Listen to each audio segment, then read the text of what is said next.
What's up, everyone, and welcome to today's episode. Today, I wanted to answer a question that I've been asked many times before, and that is, what is a day in the life like for you? Meaning you as a small business owner, you as someone doing, multiple things, coaching, business, podcast, author, and you as just a working person, a parent, a spouse, someone involved in the community. How is it that you do life? And I found other people sharing how they spend their days so valuable because it forces me to not just do what I've seen done or not just do what I've always been doing, but it forces me to really challenge my thinking around how I'm using the most precious resource that we all have, which is our time. So as you know, this season, we're recording episodes that are linked to different chapters in my book. And today's topic is connected to chapter 6, which is called Create Options.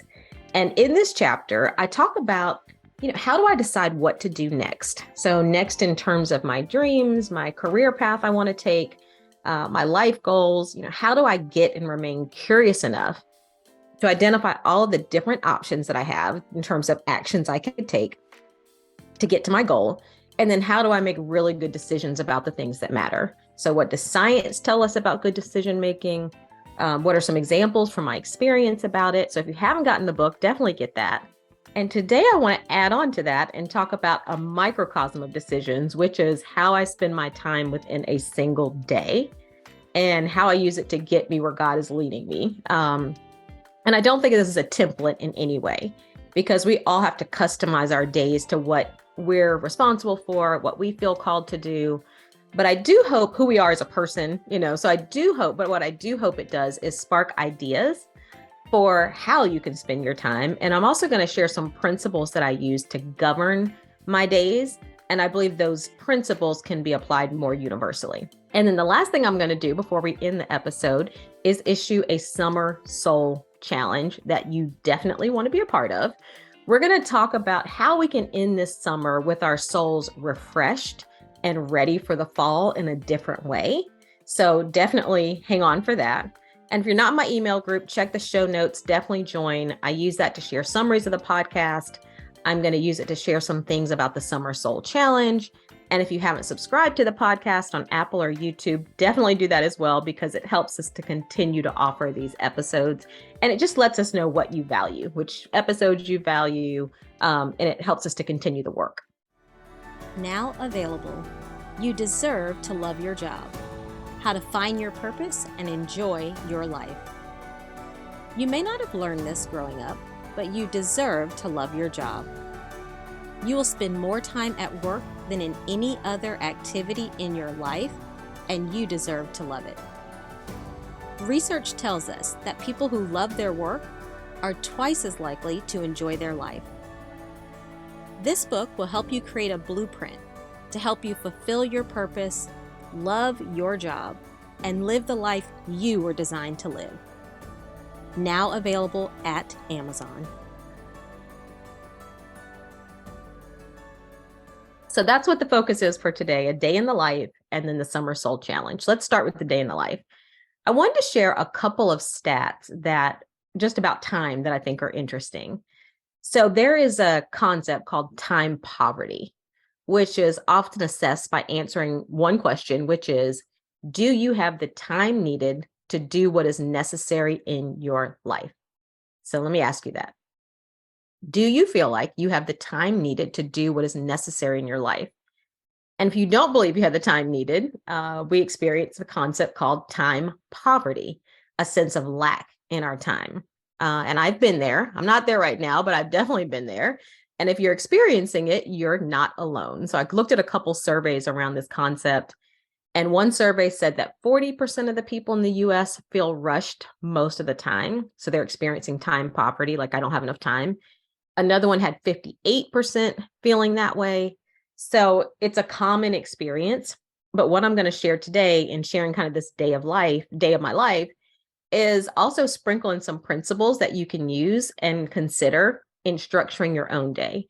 And these are 5 principles that I've learned that help me just make the best of the time that I have. So day in the life and 5 principles, and then we'll get to the Summer Soul Challenge.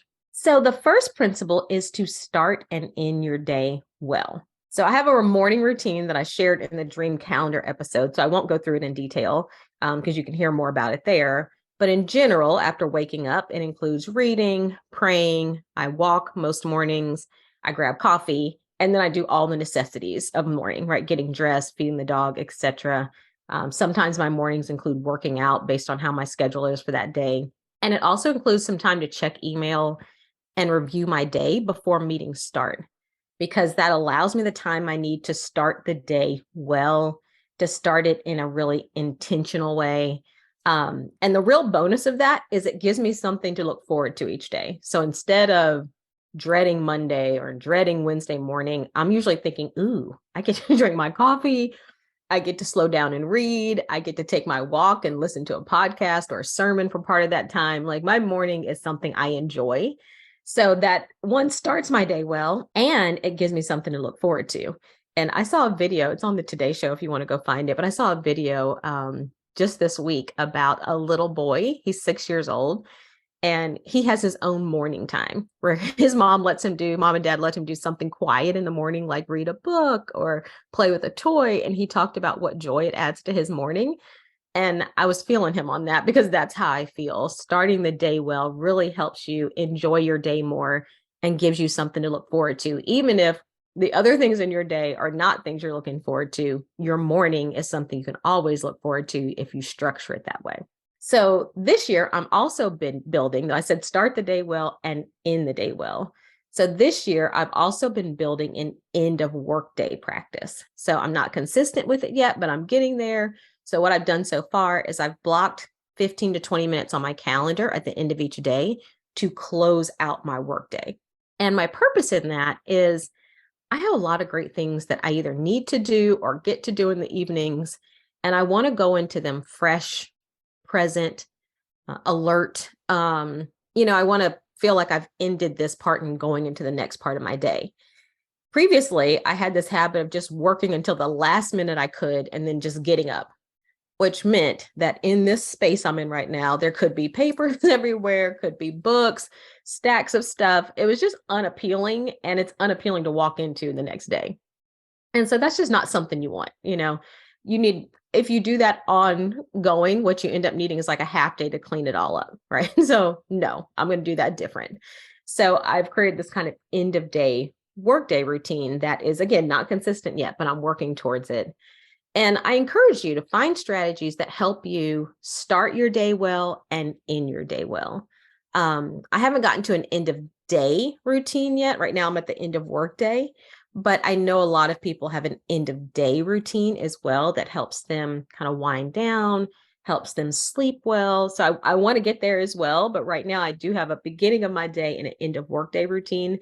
And I encourage you to do the same thing. So once my morning routine is done, I'm into kind of the work of my day. And the principle that I'm going to talk about here as I share the work of my day is no back-to-back meetings. So on a typical day, I spend my time in coaching meetings with clients, preparing for those meetings or preparing for other things like this podcast or presentations, or just doing the work of business, right? Talking with people on the team, invoices, marketing, financials, all those things. So in doing that, one thing I really try to ensure on my calendar is not to have back-to-back meetings for so many reasons. Those of you that have them know that back-to-back meetings give you lots of things. They give you exhaustion because you're so tired by the end of the day. I mean, it's odd because you think I've just been sitting all day. Why am I so tired? But sitting in back-to-back meetings absolutely can create exhaustion, or it has for me. It gives you kind of less effectiveness because I'm going into the next meeting still thinking about the last meeting. So I'm not as tuned in, I'm not as present, I'm not as effective. It's really bad for our health because we're not getting up, we're not moving, we're not getting water. There were times when I've been in meetings for hours. I wasn't even going to the bathroom. It's not good for your health to be in that state. And then the last thing, and the thing that really probably made me change this once I started my own business, was that it's really bad for my clients. I feel like those I'm meeting with, it just adds to the level of distraction, and sometimes maybe, you book a meeting for an hour, but really the meeting needs to be an hour and 10 minutes. When you're back to back, either you can't do that, or by doing that, you're messing up the next thing. So I generally always have at least 30 minutes between meetings to allow me to do lots of things. And I recognize it's easier for me to do this in my own business, but I started doing the same thing in my office corporate role. I couldn't always control it, but when I could, I did, because the meeting culture I was in was really heavy. And so I'd started looking at my calendar like 2 or 3 weeks out. And with my coordinator, we would do our best to cancel my attendance in at least a third of those meetings, right? So my goal was 50%. I didn't always get there, but at least a third, because it was crazy in 2 weeks how many meetings would pop on your calendar. So the things I tried to get rid of were things that just were not necessary for me to attend. So a lot of times, maybe someone else from my team was there, or my manager was there. Somebody else was there that would have basically the same perspective as I would. So, okay, I'm not going to attend those because it's handled by somebody else. Sometimes I was invited from an FYI standpoint. And, FYI, I can learn from my team member. I can get an email. There are a lot of ways for me to get FYI information other than attending a meeting. So I would try not to attend those. Sometimes we would try to combine conversations. So, I was talking with people about separate things, but it's really the same thing. Let's put it all together in one meeting and be more efficient. And then sometimes I would just try to shorten meetings. A lot of people have a habit of 1 hour meetings. I think those have gotten less common recently, but just have a habit of putting a meeting on the calendar for 1 hour, when really that meeting could be 30 minutes. Sometimes it could be 15 minutes. I worked with someone who had mastered the 15 to 20-minute meeting. Like, that was his general meeting, and anything else, like, he had something really big to discuss to go beyond that. So there are a lot of things you could do, and a lot of things I did then and do now, just to ensure that I am not in back-to-back meetings, so that I have time between those things and I'll tell you how I use that time to refresh, to make sure I'm present in the meetings I am in, and just to end my day feeling well and not feeling exhausted and encouraging bad health in myself. So, second principle is no back-to-back meetings, and I generally use that principle almost every day. So the third principle, which is related to that, is to use that in-between time well. So, if I'm not in back-to-back meetings and I have these 30-minute windows between meetings most of the time, not all the time, but most of the time, then what am I doing in between that time? And there's a few things to use that time well. One is, before a meeting, I have a list of reminders that I like to review. And, some of the reminders about listening, about being curious, reminding myself that all of my clients are creative, whole, and best at solving their own problems. So a lot of these are based on my role as a coach. But you can create your own list based on what your role is, or based on who you are as a person. So I like to talk, so I have to remind myself to listen, so based on who we know we are and how we want to show up. A lot of times that's what my reminders are about. So I kind of review my list of reminders. I have time to review those before I go into new meetings. I also, refill my water. I always have a full glass of water in every meeting so I can stay hydrated. I might take a bathroom break. I even eat lunch, which for some of you all, you're like, of course you eat lunch. For others, you're like, wow, you get to eat lunch. Kind of depends on your work environment. I definitely have been in work environments where I didn't eat lunch all day, or it'd be 4 o'clock and now I'm famished, going to the coffee shop downstairs, seeing what they have left. But now I use my breaks to actually eat lunch. I may call a friend or return a call from a friend. I'll talk about that a little bit later, but I do that. And I just use that time in between to recharge in lots of different ways. If I have more than 30 minutes, I might sneak in some work, or, work on a post for social media or something. But if all I have is 30 minutes, like it's a lot of meetings in that day, I'm usually focused on some type of recharge. And as you all know, there's a lot of research around this as well, that we are most effective. We're actually most productive, meaning we get more done when we can intently focus on something and then back away and give yourself a chance to recharge. That could be a walk, it could be anything, but this kind of in and out is the most productive way of getting work done. So this principle, in terms of my day, and what I encourage you to think about, is getting rid of back-to-back meetings, and then using that time in between really intentionally to recharge and to be at your best. avoid using that time in between to only check email, to only work on another task. At least allot 5 or 10 minutes within that to allow you to recharge in whatever way makes sense for you. The fourth principle I use to govern kind of my day in the life is I'm calling it the be grown principle. And this principle probably came into play more when I was in office roles, but I wanted to mention it because like in the office roles from before, but I still use it today. But I wanted to mention it because two friends and I were texting about this week as well. And what I mean by the be grown principle is meaning as a full grown adult, we have to know what's best for us and have the confidence to do it. And in a training I've done before on just assertiveness and influence, we talk about the difference between being aggressive, being assertive, and being passive, right? So aggressive is I'm imposing my will on you.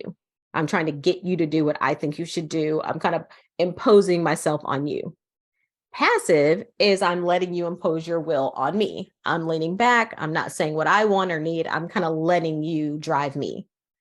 Assertive is I'm comfortable saying what's true for me and doing what I think is best, right? So my be grown principle shows up in the assertive category. So let me give you an example and a quiz, and you pick an answer and we'll talk about it. A very unscientific quiz, right? I have to say that being a researcher, but I think it illustrates this principle. So let's say you're in a 60-minute meeting, and this is something has absolutely happened to me.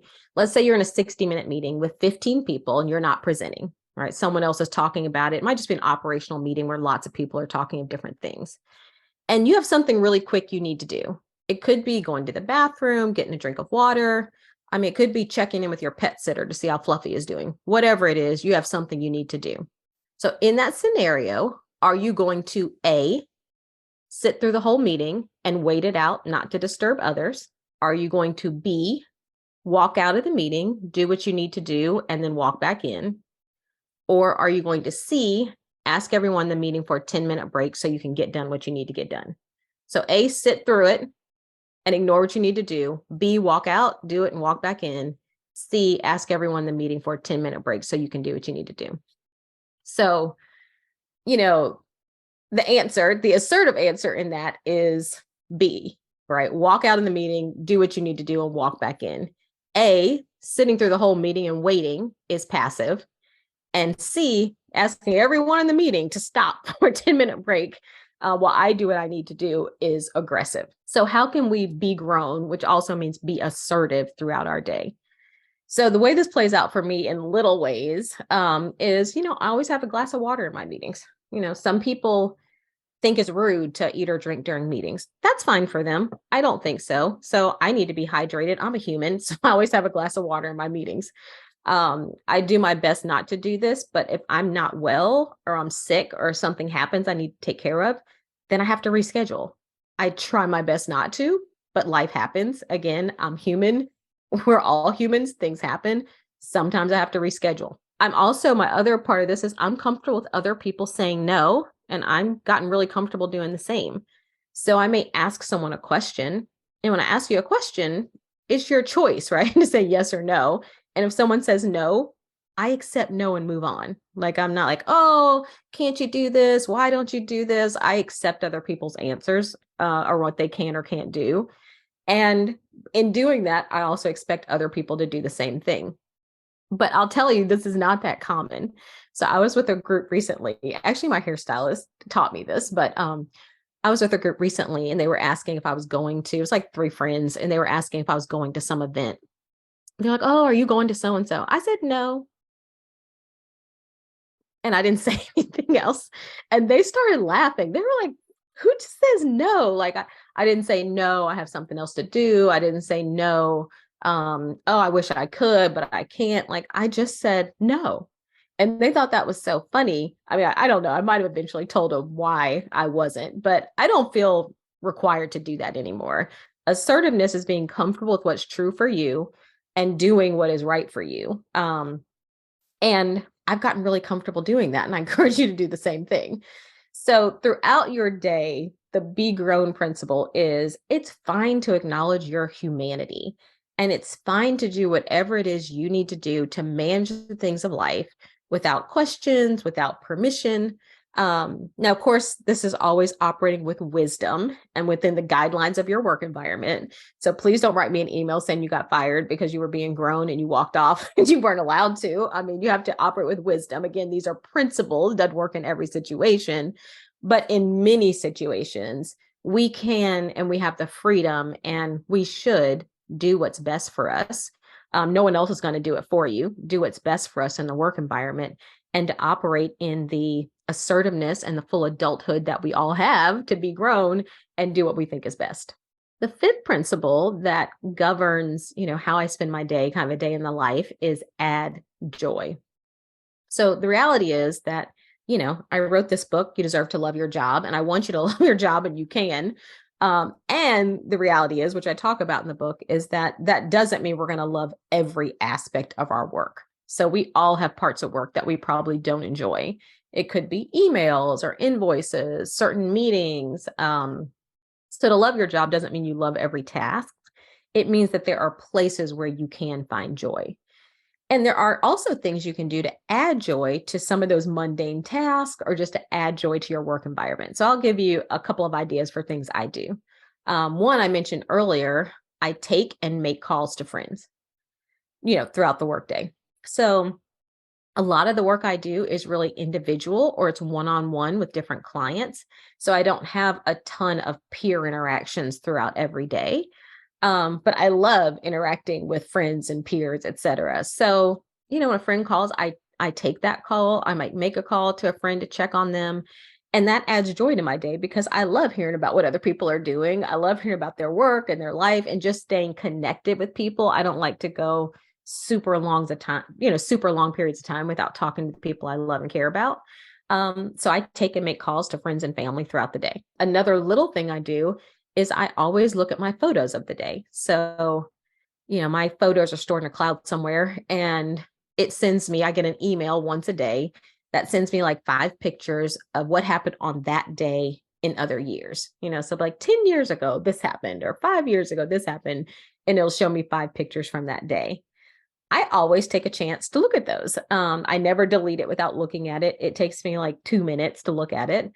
But I love photography. When I'm at events, I'm usually taking lots of pictures or thinking about photos I should be taking and reflecting on those, seeing the people I love, the things I've loved doing, just makes me happy. So I always look at my photos of the day. I never delete it without looking at it. Another thing that I'm working on doing is my husband and I have a weekly meeting.